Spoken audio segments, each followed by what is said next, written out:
தப்பா சொல்லலை, but he said Radhika Varman because I was always a bookworm, I was always quiet, but I was an observer. அப்புறம் சினிமாவில் நான் கடந்து அந்த படம் வெற்றியாக என் தலையெழுத்தை மாற்றி ஆட்டோமேட்டிக்காக இன்னொரு படம், அப்புறம் இன்னொரு படம், அப்படியே நடிக்கிறோம். அப்புறம் புரிதல் இல்லை, கற்றுக்க போகும்போது நாங்கள் எல்லா விஷயமும் கற்றுக்குறோம். ஸோ வி ஆர் வாட்சிங். ஸோ நான் ஃபஸ்ட்டு தெலுங்கு படம் நடிக்கும் போது எனக்கு தெலுங்கு தெரியாது. Although my father is Telugu person, I mean comes from that origin. அங்கே போனால் த ஃபில்ம் வாஸ் நீதிக்கு அது வந்து தமிழ் அப்புறம் எடுத்தாங்க விதின்னு. தெலுங்குல வந்து நியாயம் காவலி, சிரஞ்சீவி அதில் இன்னைக்கு அவர் பெரிய சூப்பர் ஸ்டார் whatever. அப்போ வந்து அவர் வில்லன், நான் heroine Saradamma. It's about a rape victim and how she fights for her rights.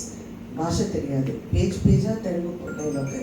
So my concentration was learning the language and trying to focus.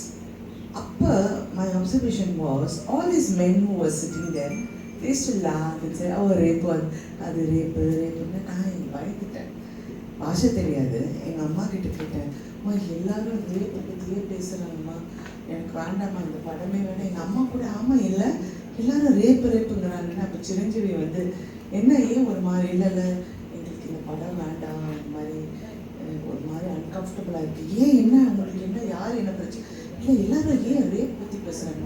Telugu ரேப்புன்னா நாளை ரேப் வస్తానండి அப்படின்னா ரேப் நாளைக்கு வரேன்னு. ரேப் நேச்சர்தான் அப்படின்னா நாளைக்கு என்ன பண்ணலாம், அதுதான் ரேப்பு. நம்ம அறிவுக்கு ஒரே அடியா ரேப்பு. அப்புறம் தென் ஐ வாஸ் லைக் கொஞ்சம் ஓகே பாஷை வேற, நமக்கு புரியாத பாஷை, நம்ம ஜாகிரதையா இருக்கணும்னு. அப்புறம் போக போக I don't know, nobody has tried to be very funny with me or but சில டைம்ஸ் சில கமெண்ட்ஸ் வரும்போது நான் எனக்கு பிடிக்கலைன்னா ஒரு நாள் சும்மா இது மாதிரி சிரிச்சுக்கிட்டு பதில் சொல்லிட்டேன். தென் ஐ saw they all just kept away. So that was my defense system. So I always spoke my mind.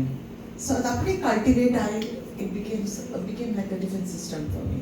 So I speak my mind. First ரொம்ப ரூடாக இருந்தேன், அதுக்கப்புறம் கொஞ்சம் டோன் டவுன் பண்ணிட்டேன்.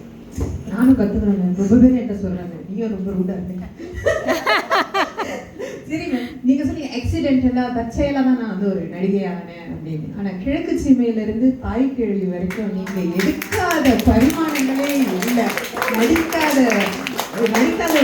எந்த வேடங்கள் கொடுத்தாலும் அதை அப்படியே கிழிக்கிற ஒரு நடிகை நீங்கள்.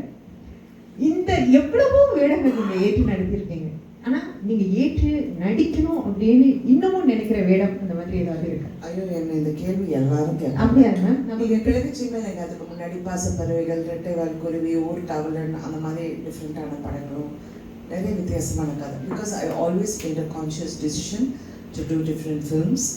ஒரு கேரக்டரும் டிஃப்ரெண்ட்டாக இருக்கணும். நானே மெனக்கட்டு இப்படி பண்ணலாமா அப்படி பண்ணலாமா, டைரக்டர் கூட உட்காந்து கெட்டப்லேருந்து ஒரு படத்துலேருந்து இன்னொரு படம் என் ஃபோட்டோகிராஃப் பார்த்தீங்கன்னா இது அந்த படம்னு சொல்வீங்க. I always made sure that change was there. கொஞ்சமாக என்னையே வளர்த்துக்கிட்டு மாற்றிக்கிட்டு வளர்ந்துட்டேன். But I remember during Chitti, when Chitti was happening, அப்போ சித்தி வந்து மலேசியாவும் சிங்கப்பூரில் ரொம்ப பெருசாக வரவேற்கப்பட்டது. When I came, I remember reporters asking me this question, இதுக்கப்புறம் என்னன்னு. எனக்கு என்னென்ன கேட்டு நான் எதுவுமே பண்ணுறது இல்லை, எனக்கு கொடுக்கறதில்ல, என்னென்னு நீங்கள் கேட்குற அளவுக்கு நான் மாற்றி பண்ணுவேன். Because that is how I looked at it, including தாய் கிழவி. நான் பண்ண மாட்டேன்னு ஒரு 2 வருஷமாக அந்த டைரக்டர் வந்து என்னை சுற்றி வந்தார். மேடம் உங்களுக்காக எழுத பண்ண யோப்பாயா கிளையெல்லாம் பண்ண முடியாது. அப்புறம் அவர் மை ஹஸ்பண்ட் ஒரு நாள் தச்சது, இந்த பையன் தினம் வரானே, சின்ன பையன் கூப்பிட்டு என்ன இதுன்னு, இல்லை மேடம் இந்த கதை சொன்னீங்க எனக்கு சொல்ல அப்படின்னாரு. சொன்னேன், என்ன கேட்டது, ஏன் இந்த படம் வேண்டாங்கிறேன். you should not do this, such a wonderful role, he is written for you. ஆனால் உன்னை தவிர இந்த கேரக்டர் யாருமே பண்ண முடியாதுங்க. சரி நான் யோசிக்கிறேன் அப்படின்னு. Then I was sitting ஜெயலா Kamal, யூஸ்வலாக நான் சாயந்தரானா கமல் சார் ஒரு comedy, we like comedy. So இதெல்லாம் பார்த்துட்டு போது I was thinking, இவன் எப்படி ஒரு character, I never took inspiration from anybody, I took from him. ஏன்னா ஒரு கேரக்டரும் he will do it differently. So one day he told me, Radhika, நீ வந்து அங்கே தெரியக்கூடாது, பாத்திரம் தான் அங்கே இருக்கணும். கதாபாத்திரம். So then I reversed the whole thing. I said, okay, let me do a reversal. Then I said, okay, நான் இந்த படம் பண்றேன் on one condition. I need this makeup, I need this support, I need all this. அவங்க ஓகேன்னு சொன்னாங்க. That's how I get it. எப்படி ma'am dubbing சமாளிச்சீங்க அந்த குரல்ல? அந்த பையன் என்ன ரொம்ப சித்திரவதை பண்ணிட்டான். நான் கூட கேட்டேன், ஏங்க எவனும் ஒழுங்கா தமிழ் பேச மாட்டாங்களா, என்ன இழுத்து இழுத்து பேசுறோம், சாதாரணமா பேசுறோம்.